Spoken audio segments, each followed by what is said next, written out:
오늘 주신 하나님의 말씀은 히브리서 13장입니다. 13장 20절에서 24절입니다.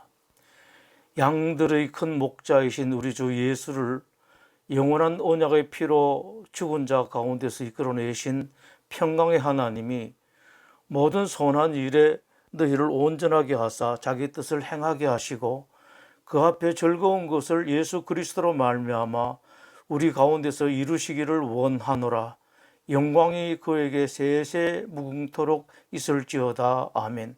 형제들아, 내가 너희를 권하노니 권면의 말을 용납하라. 내가 간단히 너에게 썼느니라. 우리 형제 디모데가 너희인 것을 너희가 알라. 그가 속히 오면 내가 그와 함께 가서 너희를 보리라. 너희를 인도하는 자들과 및 모든 성도들에게 문안하라. 이달리아에서 온 자들도 너에게 문안하느니라. 아멘. 하나님의 일에는 항상 공격이 따릅니다. 어둠의 공격입니다. C.S. 루이스가 한 이야기입니다. 어떤 노신사가 도서관에 들어갔습니다. 도서관에서 책을 뒤지다가 수많은 책 중에 우연히 신앙에 관한 책을 한 권 집어들었습니다. 그 책을 읽다가 마음에 갑자기 하나님에 대한 생각이 싹트기 시작했습니다. 하나님은 어떤 분일까? 나는 하나님과 어떤 관계를 맺어야 하는가? 이런 생각을 하고 있는 노신사에게 그 순간 어둠이 찾아와 이렇게 말합니다. 점심시간이야. 배고픈데 뭘 그렇게 생각하나? 골치 아프게. 그 순간 노신사는 하나님에 대한 생각을 접고 식당으로 갔습니다. 노신사가 점심을 먹는 중에 또다시 하나님에 대한 생각이 마음에 일어났습니다. 하나님은 도대체 어떤 존재인가? 도대체 나는 하나님과 어떻게 관계를 맺어야 하는가? 이때 또다시 어둠이 노신사의 마음에 다시 찾아와 방해를 합니다. 노신사는 어둠의 말대로 밥 먹다가 뭘 골치 아프게 쓸데없는 생각을 하지? 우선 식사를 끝내고 보자. 그러면서 노신사는 우선 식사를 끝냈습니다. 그 뒤 또다시 하나님 생각이 어렴풋이 나오려 했지만 노신사는 또 어둠의 방해를 받습니다. 그거야 뭐 늘 할 수 있는 생각이지. 오늘은 할 일이 많은데 지금은 생각을 말고 다음에 생각하지 라고 그의 마음에 솟아오르는 생각을 막았습니다. 노신사는 밖으로 나와 버스를 타자마자 자리에 앉아 신문을 읽으면서 아무 일도 없었던 것처럼 아무런 자극도 아무런 변화도 경험하지 않았던 사람처럼 다른 때와 마찬가지로 집으로 돌아갔습니다. 그날 자신에게 마치 아무 일도 없었다는 듯 버스를 타고 가는 노신사의 뒤에서는 어둠이 회심의 미소를 짓고 있었습니다. 하나님이 기뻐하시는 일을 하는 사람에게도 늘 어둠이 따릅니다. 평생 바울을 따라다니던 어둠이 바울의 마지막 때까지 따라왔습니다. 로마에 대화재가 발생했습니다. 당시 로마 황제는 네로였는데 상당한 광기가 있는 사람이었습니다. 대화재가 나자 로마 시민들은 그 화재가 미쳐가고 있는 로마 황제의 지시라고 생각하게 됩니다. 공경에 처한 네로는 시민들의 시선을 자기로부터 다른 데로 옮길 희생양이 필요했고 이때 네로가 생각한 것이 기독교였습니다. 네로는 기독교인들이 불을 질렀다는 소문을 퍼뜨린 후 기독교인들을 체포하기 시작했습니다. 기독교 대박해가 시작되었습니다. 그 기독교의 대표적인 인물로 바울이 지목되었습니다. 바울이 체포되었습니다. 그렇게 바울은 두 번째로 로마 감옥에 갇히게 됩니다. 이때 바울의 투옥은 첫 번째 투옥과는 완전히 달랐습니다. 분위기가 살벌했고 이번에는 도저히 석방될 것 같지 않고 아무래도 처형될 것 같았습니다. 이런 상황에 있는 바울에게 감옥 밖으로부터 소식이 들어왔습니다. 기독교 신자들 가운데 기독교를 떠나서 유대교로 돌아간 사람이 있고 앞으로도 그럴 것 같다는 소문이었습니다. 박해 때문에 기독교인들이 견디기 어렵기 때문입니다.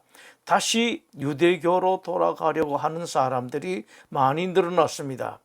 이 소식을 들은 로마 감옥에 있던 바울은 가슴이 너무나 아팠습니다. 유대교를 유대교인들보다 더 잘 아는 사람이 바울이었습니다. 유대교에 대해 많은 공부를 했었고 그 후 기독교도 깊이 배웠던 바울이었기에 바울만큼 유대교를 잘 아는 사람이 없었습니다. 기독교를 떠나 유대교로 돌아간다는 소식에 바울이 탄식하는 편지를 씁니다. 기독교가 유대교에 비해서 얼마나 뛰어난 종교인가를 쓴 편지가 히브리서입니다. 유대교인들이 유대교에 대해서 자랑스럽게 생각하는 것이 몇 가지가 있었습니다. 첫 번째는 유대교에는 위대한 선지자들이 많이 있으니 얼마나 대단한 종교인가를 자랑했습니다. 거기에 대해서 바울은 이렇게 말합니다. 여러분, 선지자들이 많이 있다는 말은 무엇을 의미합니까? 만약 그 선지자들이 완전했다면 한 사람만 있어도 되는데 선지자들이 많이 있다는 것은 그 선지자들이 무언가 부족했기 때문이 아니겠습니까? 그러나 기독교에는 완전한 구세주가 한 분 계시는데 바로 예수 그리스도이십니다. 두 번째, 유대교에는 천사들이 있다고 자랑했습니다. 거기에 대해서 바울이 말합니다. 여러분, 천사들은 어떤 존재들입니까? 천사는 하나님의 심부름을 하는 존재, 즉 하나님의 종입니다. 그러나 기독교의 그리스도는 하나님의 종이 아니라 하나님의 아들이십니다. 히브리서 1장 14절에서 이렇게 말씀합니다. 모든 천사들은 섬기는 영으로서 구원받을 상속자들을 위하여 섬기라고 보내심이 아니냐. 유대교인들이 자랑하는 천사는 이 정도 존재밖에 되지 못하지만 기독교의 그리스도는 하나님의 아들이십니다.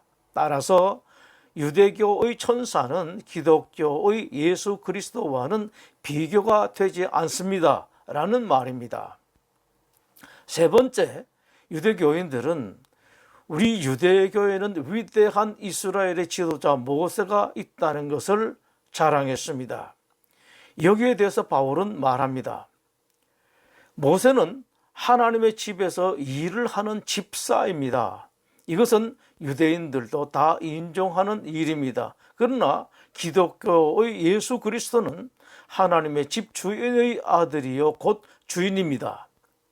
네 번째, 유대교인들은 여호수아를 자랑했습니다.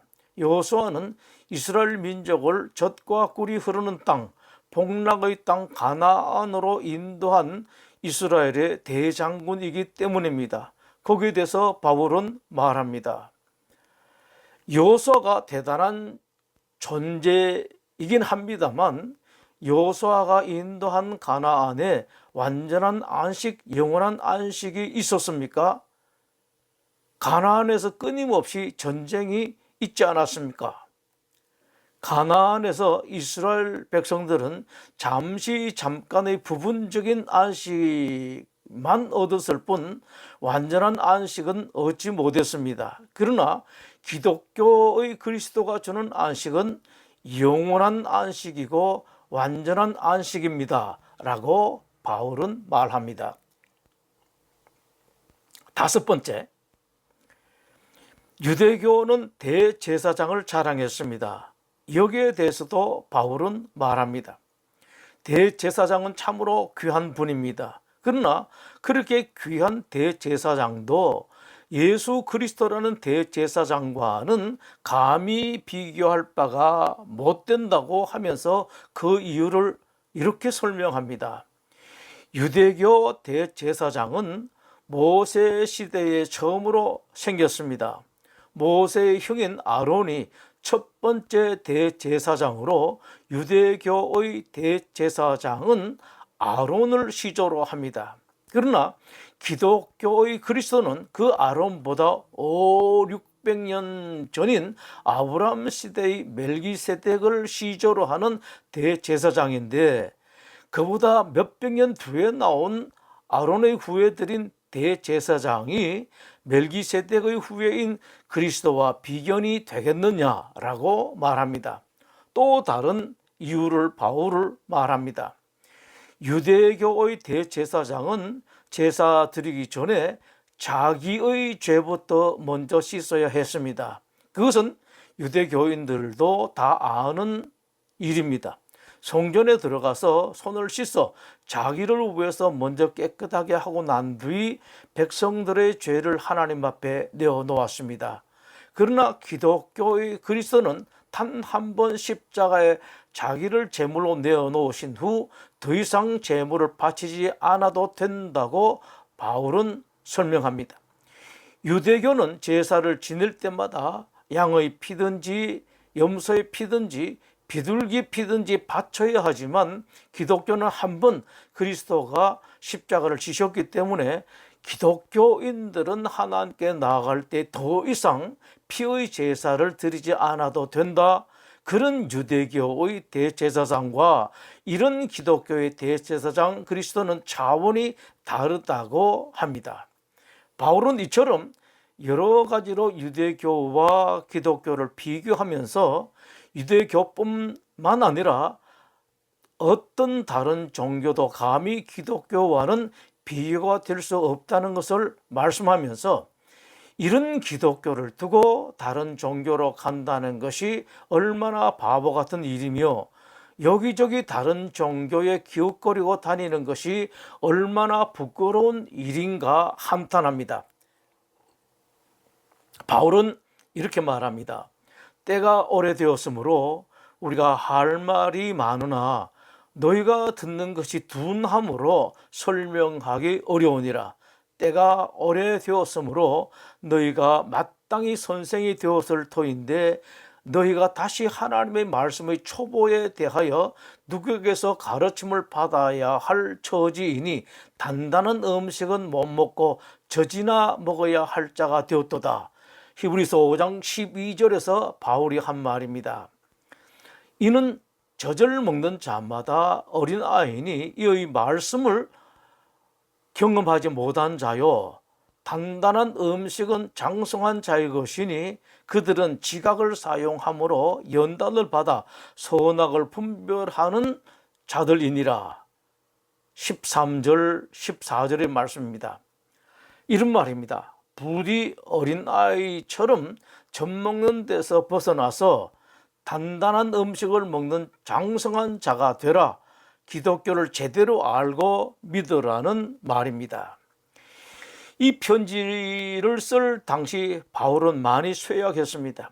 기력이 떨어져 바울 자기 손으로 직접 편지를 쓸 정도가 되지 못해서 옆에 있는 사람에게 불러주어 그 사람이 대신 썼는데, 그나마도 끝내 바울은 편지를 완성하지 못했습니다.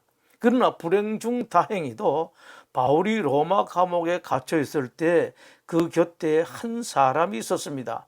한시도 바울 곁에서 떨어지지 아니한 한 사람이 있었습니다. 의사 누가입니다.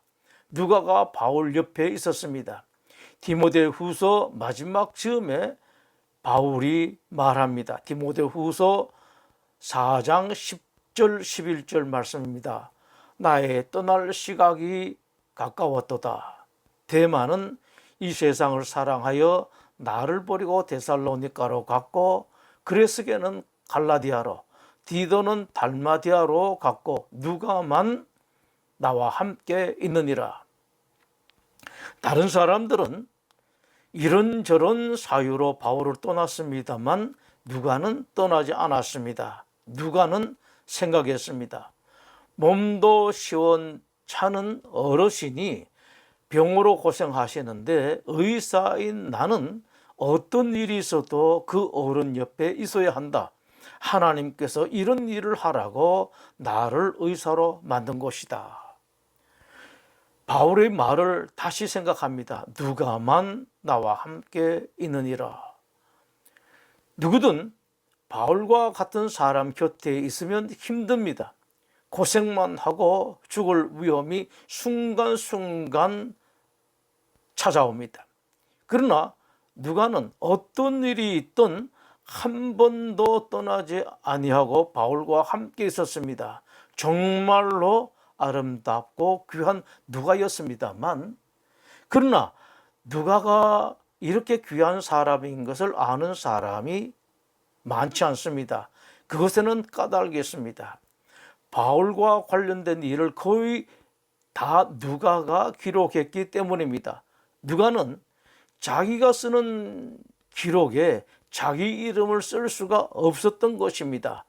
여러분, 얼마나 멋진 사람 누가입니까?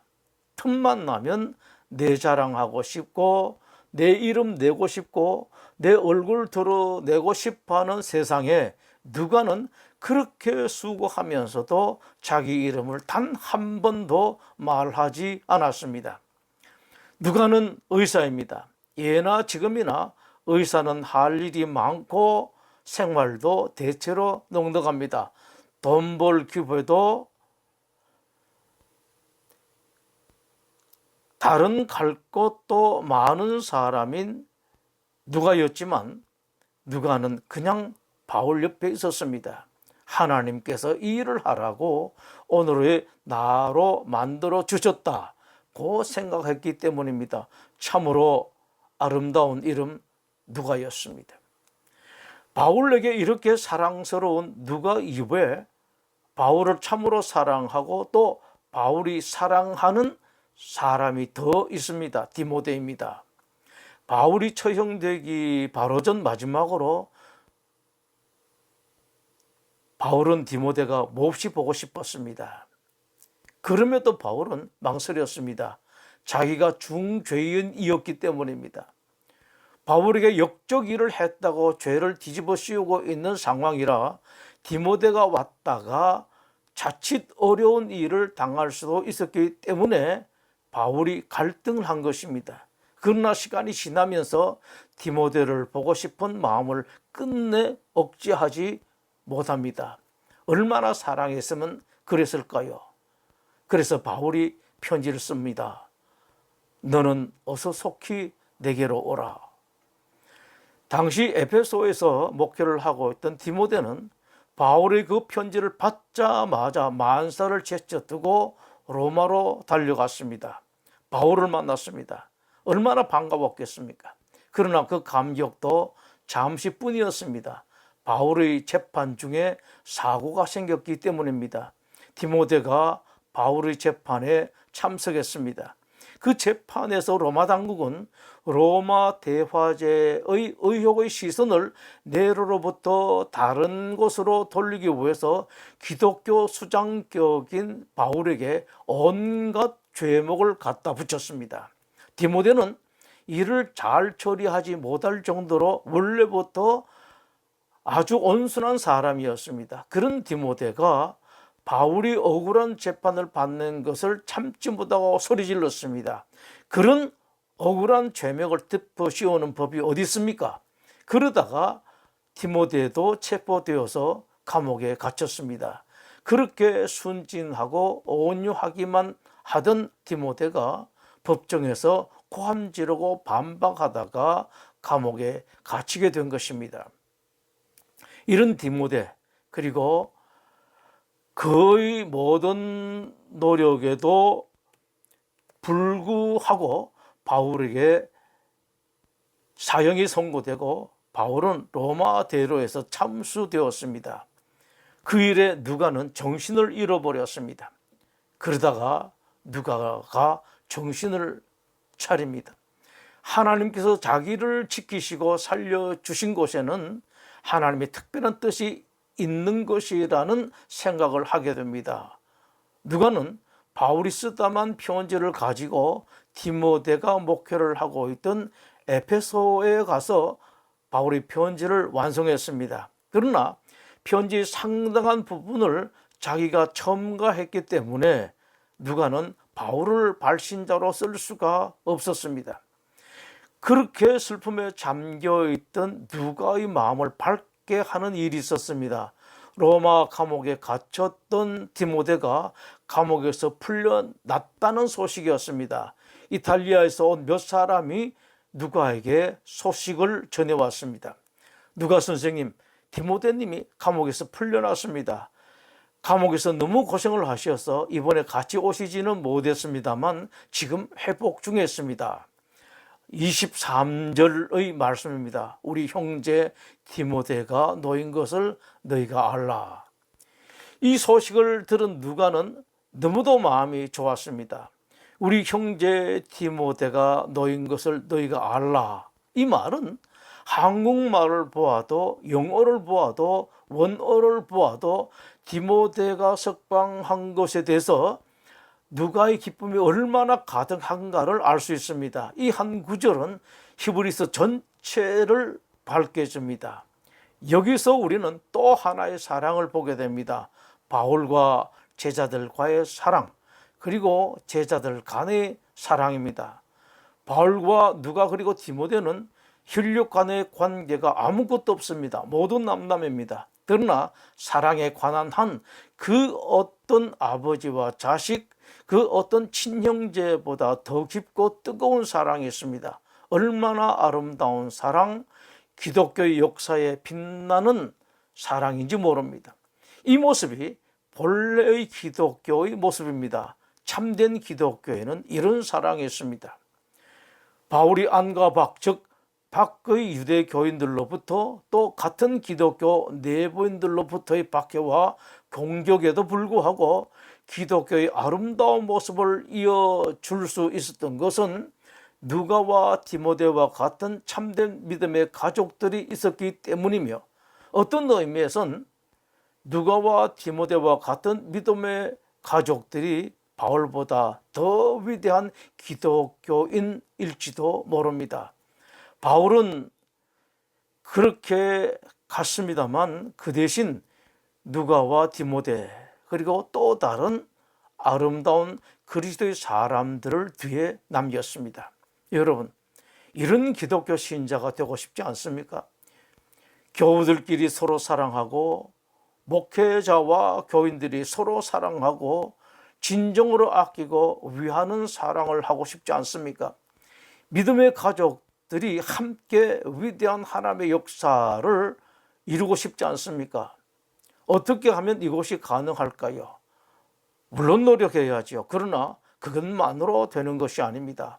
성령님이 충만해야 가능합니다. 성령님이 충만하지 않으면 자기가 잘한다고 하는 모든 노력이 도리어 그리스도와 교회를 훼손시키는 결과가 될 가능성이 많습니다. 그러나 성령님으로 충만하면 진실한 사랑이 가능하게 됩니다. 사랑하려고 노력하십시오. 그러나 그 무엇보다도 기도하십시오. 성령님, 저에게 충만하시옵소서. 사랑으로 저에게 충만하시옵소서. 기도하겠습니다. 하나님, 우리 성도들에게 은혜 베풀어 주시어서 우리 하나님 그리고 예수님께서 보내신 성령님으로 충만한 사람들이 되게 하시고, 그 성령님으로 말미암아 진실한 사랑을 서로 주고 받고 나누는 참된 그리스도인들이 되게, 주님의 가족들이 되게 하여 주시옵소서. 예수님 이름으로 기도드립니다. 아멘.